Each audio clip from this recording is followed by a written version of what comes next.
name's Tony Mallia. Originally I'm from Scotland, from just outside Aberdeen.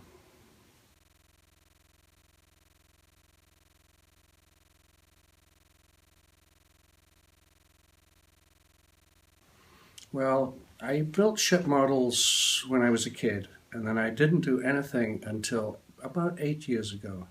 So I counted just as 8 years I've been building them. I went down to the Peabody Club to their show, which is held every October. And I think this was October 2006. It was the first time I'd been down to their show. And I came back, and my wife saw that my eyes were spinning. And unknown to me, she went, so this is October, and unknown to me, she contacted the Blue Jacket kit manufacturers and actually got me a kit for Christmas, and I didn't know anything about it, and it was a total surprise. And I thought, yeah, maybe I'm going to get into this. And suddenly I had a kit for Christmas, and it forced me into it. So she was responsible for basically getting me off the ground and getting into it.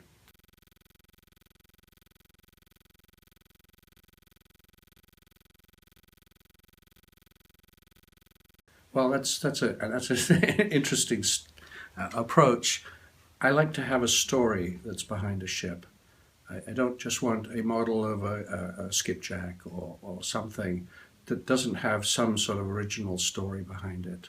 So I'm looking for a story, and it just happens. I run across a story like the U.S. exploring expedition, and that there was this schooner which was actually a New York pilot boat, which went down to the Antarctic. It was not reinforced, nothing. It went almost around the world. And this was an incredible story. And I read the story and I said, I've got to do that model.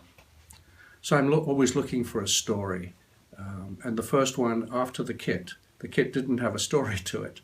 But the one right after that was HMS Beagle. And HMS Beagle, of course, has a story, but not at the time. It was just a regular boat doing a survey mission.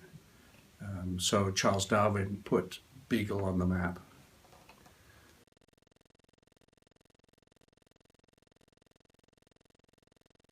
There are a number of ships, and I count them as 4.5 ships. The Beagle was the first one. Of course, it has a story behind it. There's not very much story in the making of it. It was my first scratch ship.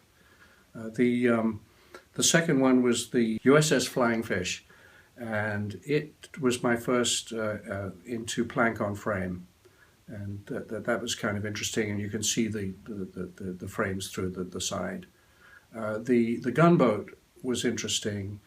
It's the first time that I'd done plank on a solid hull.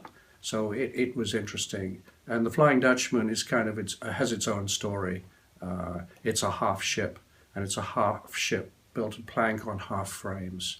And it's from wood that was from a downed dogwood tree, and so that's a particularly interesting story.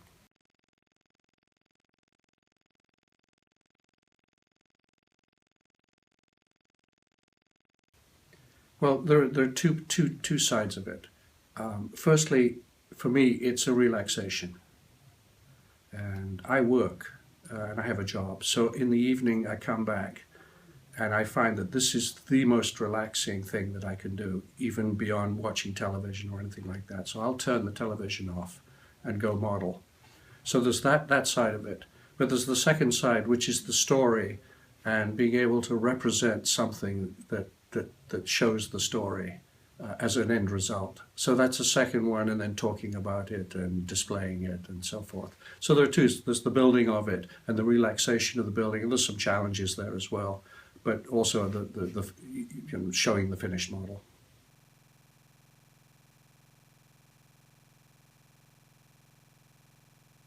Well, that's a really tough question, because I actually only go on one model at a time. So the next one that I'm going to build is the one that I want to build, and I really don't have any aspirations beyond that until I find a new story. So I've got a very short-term issue of the 2 years, maybe 3 years, of building HMS Bellerophon that it is interesting because 200 years ago it was the ship that Napoleon Bonaparte surrendered to. And it has some history and it has some stories, but the story of Napoleon Bonaparte on board HMS Bellerophon is quite interesting. And I've got the woodcuts of the illustrations of him boarding the ship. So this is 1815. So I'm finding the story is extremely interesting, and so that's engaging me into the next model.